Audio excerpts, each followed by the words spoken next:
பல்வேறு கோரிக்கைகளை வலியுறுத்தி போராட்டத்தை அறிவித்திருக்கிறார்கள் ஜாக்டோ ஜியோ அமைப்பினர். இது குறித்த விவரங்களை தருகிறார் எமது செய்தியாளர் சங்கரன். தற்போது இவர்கள் போராட்டத்தை அறிவிப்பதற்கான காரணம் என்ன? இவர்கள் கோரிக்கைகள் என்னென்ன? சங்கரன். அதாவது தமிழக அரசு துறைகளில் 4,50,000 பேர் கிட்டத்தட்ட அரசு ஊழியர்கள் மற்றும் ஆசிரியர்கள் பங்களிப்பு ஓய்வூதிய திட்டத்தின் கீழே வேலை பார்த்துட்டு இருக்காங்க.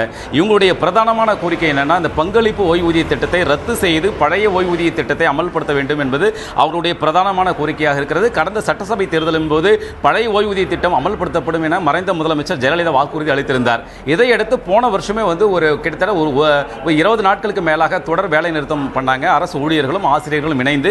இந்த சூழலில் இந்த ஆண்டு ஜூன் மாதத்துக்குள்ளாக இந்த பிரச்சனை தீர்க்கப்படும். அதாவது இந்த பழைய ஓய்வூதிய திட்டம் அமல்படுத்துவது உட்பட இந்த ஊதிய முரண்பாடுகள், மத்திய மாநில அரசு ஊழியர்களுக்கு இடையே இருக்கக்கூடிய இந்த ஊதிய முரண்பாடுகளை களைய வேண்டும் என்பது அவருடைய முக்கியமான கோரிக்கை இருக்கிறது. இதே போன்று ஒரு 20 அம்ச கோரிக்கைகளை வலியுறுத்தி அவர்கள் தொடர்ந்து போராட்டம் நடத்தி வருகிறார்கள். இந்த பிரச்சனை சம்பந்தமாக ஜூன் மாதத்திற்குள் நடவடிக்கை எடுப்பதாக தெரிவித்த தமிழக அரசு தற்போது மேலும் ஒரு 3 மாதம் நீட்டித்திருப்பதாக அரசு ஊழியர்கள் மற்றும் ஆசிரியர்கள் தெரிவிக்கிறார்கள். இதை ஏற்காத ஊழியர்கள் உடனடியாக இன்று காலை சென்னை திருவல்லிக்கேணியில் இருக்கக்கூடிய அரசு கல்லூரி ஆசிரியர் கழக சங்கத்தில் கூடி ஜாக்டோ ஜியோ நிர்வாகிகள், இந்த ஜாக்டோ ஜியோ அமைப்பில் கிட்டத்தட்ட ஒரு 68 அரசு ஊழியர் ஆசிரியர் சங்கங்கள் நிர்வாகிகள் எல்லாம் இதில் இணைஞ்சிருக்கிறாங்க.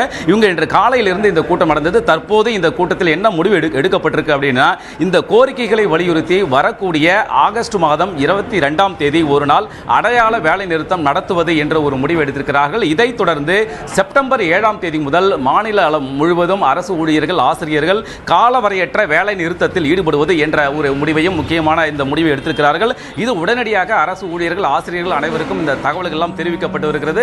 எனவே இந்த பிரச்சனையில் உடனடியாக தமிழக அரசு தலையிட வேண்டும். தங்களது கோரிக்கைகளை நிறைவேற்றுவதற்கு அரசு முன்வர வேண்டும். மேலும் இழுத்தடிக்க கூடாது என்ற கோரிக்கையை முன்வைத்து இந்த முடிவை எடுத்திருக்கிறார்கள். ஏற்கனவே கடந்த ஆண்டு கிட்டத்தட்ட 20 நாட்களுக்கு மேலாக தொடர் வேலை நிறுத்த போராட்டம் நடந்த போது அரசு பணிகள் ஸ்தம்பித்து போகக்கூடிய ஒரு நிலை ஏற்பட்டது. எனவே வரக்கூடிய இந்த அவர்கள் அறிவித்திருக்கக்கூடிய காலை வரையற்ற வேலை நிறுத்த போராட்டத்தை முடிவுக்கு கொண்டு வரும் வகையில் தமிழக அரசு உடனடியாக நடவடிக்கை எடுக்க வேண்டும். அப்படி இல்லாத பட்சத்தில் அரசு பணிகள் மொத்தமாக முடங்கக்கூடிய ஒரு சூழல் ஏற்படும் எனவும் அதில் நாங்கள் உறுதியாக இருக்கிறோம் என்ற ஒரு கருத்தையும் அவர்கள் தெரிவித்திருக்கிறார்கள்.